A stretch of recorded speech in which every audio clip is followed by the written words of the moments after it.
objectively the Commission may have set about its work, the report itself, it seems to us, may just as well have been entitled The Case Against Lee Harvey Oswald. Are you satisfied that as much effort was put into challenging that case as into establishing it? In other words, did the accused man get a fair trial? I'll answer that in just a moment. If I may just say one thing, which I'd like to say. In the first place, I had some questions as to the propriety of my appearing here as a former member of the Commission to comment on the evidence of the Commission. It seems to be some question, and I think there is some question about the advisability of doing that, but I'm quite prepared to talk about the procedures and the attitudes of the Commission and the scope of its conclusions and so forth. But I will now try to answer your question by pointing out that this was an investigation and not a trial. We didn't have any plaintiff and defendant. This wasn't what is known as an adversary proceeding.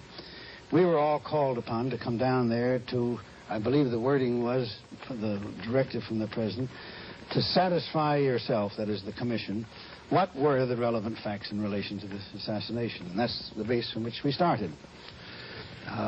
There have been a number of suggestions that the Commission, for example, was only motivated by a desire to make things quiet, to give comfort to the administration, or to give comfort to the people of the country that there was nothing vicious about this. Well, that wasn't the attitude that we had at all. I know what my attitude when I first went down there. I was convinced there was something phony between the Ruby and the Oswald affair. 48 hours after the assassination, here's this man shot in the police station. Well, I was pretty skeptical about that, but time went on and we heard witnesses and weighed the witnesses. But just think how silly this charge is. Here we were 7 men. I think 5 of us were Republicans. We weren't beholden to any administration. Besides that, we had our own integrity to think of. There's a lot of people have said that you can rely upon the distinguished character of the Commission. You don't need to rely on the distinguished character of the Commission. Maybe it was distinguished and maybe it wasn't.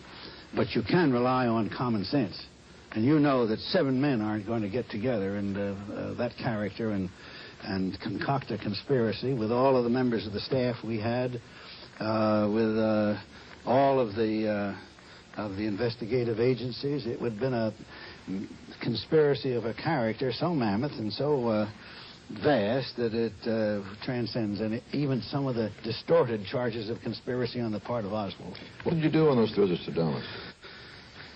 Well, we went there and walked over the Dealey Plaza, almost, it seems to me, foot by foot. We went into the school book depository. We talked to all of the police officers that were there, a number of the witnesses, visited the boarding house, the boarding houses that Oswald had lived in, retraced step by step his movements from the school book depository to the point at which he was apprehended in the theater. We chased ourselves up and down the stairs and timed ourselves. I sat in the window and held the very rifle with the 4-power scope on it and sighted down across it. Seeing must have been at the exact spot that whoever the assassin was sat, with the carton of boxes as a headrest. Snapped the trigger many times. Because we had a car moving at the ledge rate. Well, I can go on, but I'm just trying to give you the impression of what was the fact that we did assiduously follow this evidence and work out as best we could our own judgments in relation to it.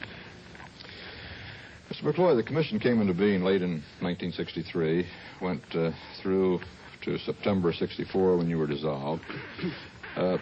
Could you have used more time? There is the charge that it was your conclusions were rushed, that there is some stringent time scale imposed. The conclusions weren't rushed at all. If there's any charge that can be made, and maybe this is an unjust charge because I wasn't in charge of it, I'm inclined to think that we perhaps rushed to print a little too soon.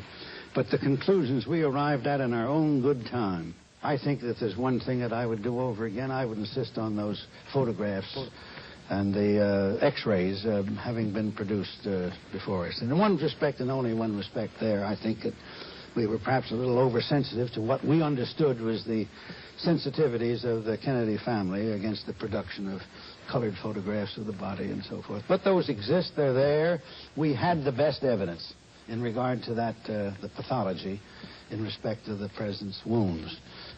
It was our own choice that we didn't subpoena these photographs which were then in the hands of the Kennedy family.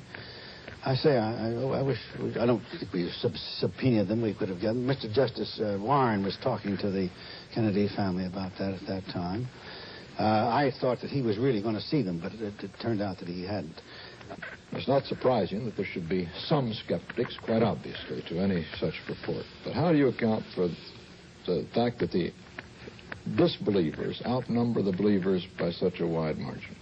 I think that if you want me to speculate on it, first place is the credulity of people generally. This is pretty spicy, pretty scandalous. Bear in mind that there have been an enormous amount of books written now, a large number of books written, pamphlets written, with the most shocking and distorted statements in regard to the evidence, with all of the blurbs and all of the propaganda. You know the business that goes with selling books. Many more thousands of those have been distributed and read than the rather limited distribution of the report with rather prosaic accounts. So that I suppose this tends to build the thing up. There are other things that I suppose you can talk about. Strange attitudes that people associate their politics with their belief or their disbelief in the report. I've gone to a number of campuses, for example. I'm astounded to find that they, professors as well as students, in many of the cases, I don't say the majority, think that it's illiberal to come to the conclusion that a communist-inclined defector could have been the assassin of the president. It's liberal to feel that it was the result of a right-wing conspiracy in a hostile atmosphere of Texas. And nothing that you can say or do seems to be able to dispel their viewpoint. Maybe there's a general distrust of government and government agencies.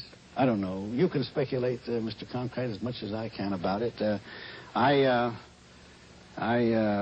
What I do resist and what irritates me is any suggestion that the commission were motivated other than by, and I'll leave myself out, there were competent people in that commission, people who were experienced in investigation, like the senators and the congressmen, been through many types of investigation. Dulles, who was all sorts of people who were used to dealing with FBI reports, appraising them, weighing them, taking many of them for something less than their face value. They went at this thing, and they came to this conclusion, and there was nothing fraudulent about it. There was nothing sinister about it, either conscious or subconscious, in my judgment. And I think that, as I say, that common sense would tell you that this must be the case. We may have erred somewhere along the line, but so far I haven't seen any credible evidence which dispels the soundness of the fundamental conclusions that we came to.